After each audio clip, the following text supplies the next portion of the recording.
Hey guys, number one Marmaduke fan. I'm waiting for someone in my car, so you know what that means. Emergency car reviews. Is there any kind of neat poetic parallel or compare contrast between these two comics? Nope. These were my two comics kept in my car for emergencies. Can I review them fast enough for while I'm waiting for someone? Let's find out. This is a reprint of Fantastic Four, number 140. Gary Conway was the writer. The legendary John Buscema was the artist. And something I kind of observed in this is I have mad respect for John Buscema, especially in books like Conan the Barbarian, where he'd kind of tap into his inner Michelangelo and draw these really masculine, really beautiful figures. Kind of feels like in Fantastic Four, he didn't get to show his strengths as much. There's a lot more Jack Kirby inspiration in the machinery and space saga stuff, but Buscema, ever the professional, works well basically in any job he works in. The thought I had while reading Fantastic Four number 140 is I think a lot of people are peer pressured out of writing silly melodramatic adventure stories because they think it makes them look dumb or cheesy. And the connection I made is it's sort of like when you become a teenager and for a brief time you think the things that were cool when you were a kid are no longer cool and they're all kiddie. When you're 6, you think Adam West Batman is completely believable. You 100% believe that Adam West is Batman and he's the greatest hero ever. When you get to be like about 10 or 11, you start thinking, hey, wait a second, this is kind of corny. Why are the adults laughing at Batman all the time? And then you think Adam West Batman's totally uncool. And then as an adult, you rediscover Adam West Batman and it's the greatest thing ever. Again, now you never quite go back to being a little kid and having that naive worldview, but it's sort of like you rediscover the joy of Adam West Batman, even if you know now that it's not meant to be taken seriously. I feel like that's the same is true about Stan Lee. So in internet circles, when a lot of debates devolve into just yelling at each other over comic books, one dumb mistake you can make is to assume that everything new is bad. I remember this about Thundercats Roar. So one of the ways that people who were defending Thundercats Roar would defend Thundercats Roar is they would bash on old Thundercats, and that never seemed fair to me. Like if one person is saying everything new is bad, it's not a good response to say that everything old is bad. If you're trying to defend new comic books, it's not a good idea to just say, oh, all the old comic books and Stan Lee writing, oh, that's also cheesy and horrible. It's kind of like a fashionable thing to do, and I think it's a continuation of like that teenage fear of thinking of being judged or having people think you're cheesy. So Stan Lee writes cheesy dialogue, and that's why it's fun.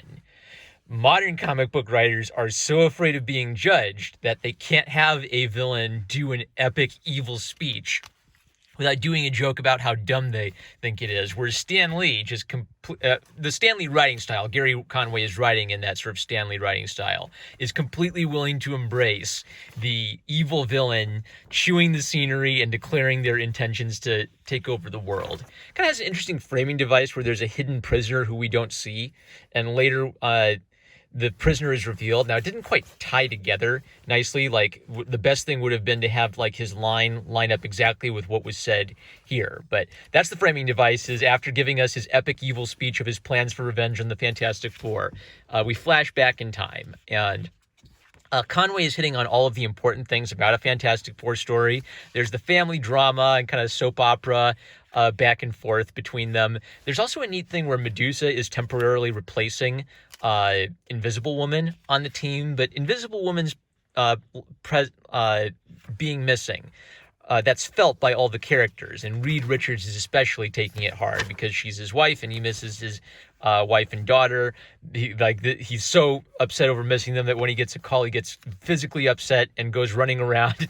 Medusa has to clonk him out because she doesn't know what to do, and then all the teammates are roasting her. Because it's a soap opera, the emotions and the mistakes are sort of cranked up to 11 to heighten the point that this is a kind of a mismatch team where their personalities are clashing, but they're also a great team of heroes.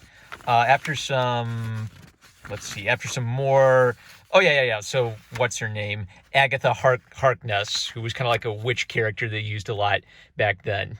It's so interesting how like so many of these characters would have like a big cosmic role, but then they'd be something like, "Oh yeah, I was your babysitter when you were 6. That's how I know you."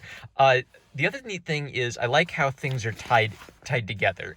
So the editor makes a note that if you want to see why the Fantastic Four was delayed, go check out Submariner 67 to see their fight with the Submariner. So when there was a neat interconnected thing, you could basically follow the line of logic. Oh, I'll go get Submariner 67 and see what that adventure was all about. And then it would tie directly into this.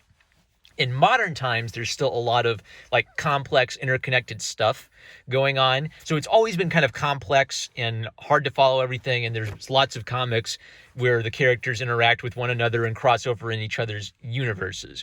But the old style was a little bit more, hey, there's another adventure, go check it out. And the modern style is a little bit more, you have to keep up with everything, or you're not going to know you're not going to have enough information to interpret the comic. I think it's a much smarter idea to allow a young person to read this comic, be able to interpret the story without going to Wikipedia or a YouTube channel to flesh out their knowledge of all this complex stuff. There's a nice, hard scrabble fight with Annihilus. He gives you his whole epic origin story of like ancient alien races seeding life on the galaxy and him being the only intelligent being on his planet. And then finishes with an evil speech about how he's going to use the Fantastic Four to gain power, and that it leaves you off on a cliffhanger. It's so fun. A lot happens. We get like the family dynamic stuff between Reed Richards and Sue Richards. We get like the team dynamic stuff with Medusa trying to fit in on the team. We get the action sequences with them fighting Annihilus. We get epic speeches and a whole origin story for Annihilus. Great stuff. ManWolf, this is a weird one. It's Marvel Premiere number 45. So the only knowledge I have of ManWolf was like his appearance in Spider-Man, where he was kind of a tragic character because he was J. Jonah Jameson's son, and basically he was the werewolf. And one kind of nice thing that Marvel is willing to do with some of its characters is they're really willing to experiment with them and push them in a strange direction. Like, I had no idea they did all this stuff with ManWolf. So originally he's introduced, he's basically the werewolf knockoff. And then they get the bright idea to like turn him into a space god, fantasy adventurer type of character. So sort of a little bit of He-Man, Master of the Universe kind of stuff. So Wolfman, I think it's John Jameson. Is that right? Yeah, John Jameson. John Jameson goes to space to explore the moon and figure out what his origin story is. And he just like walks through a hole, finds himself in another world, and he's their god. And they want him to lead them on a adventure to fight the evil false god. Meanwhile, the evil false god is on Earth kidnapping his girlfriend, and J. Jonah Jameson's trying to save his boy's fiance. I like J. Jonah Jameson very well.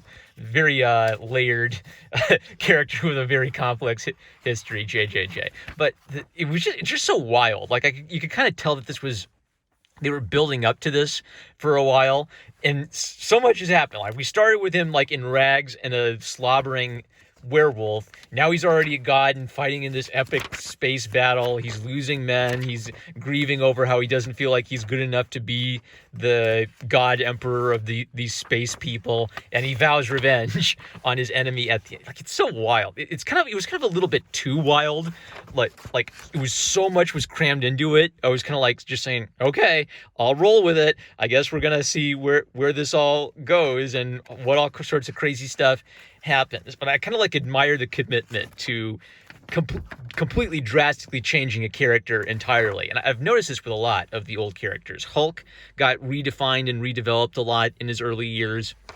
Iron Man got reworked and redeveloped a lot. Spider-Man, they were kind of floating the idea of him being a potential villain or falling to the dark side in some of his early stories during the Steve Ditko era. They were really willing to do very different things with a character who you kind of would understand, oh, it's a werewolf. Nah, let's stop making him a werewolf. Let's make him a space god. How about that? So I even though this was kind of a weird comic, I admire it for being willing to go whole hog with this adventures in space fantasy angle. All right, 2 fun little comics. I'm going to give them away. I absolutely love the $1 comics that Marvel and DC are doing. Number one Marmaduke fan. I love you guys. Catch you later.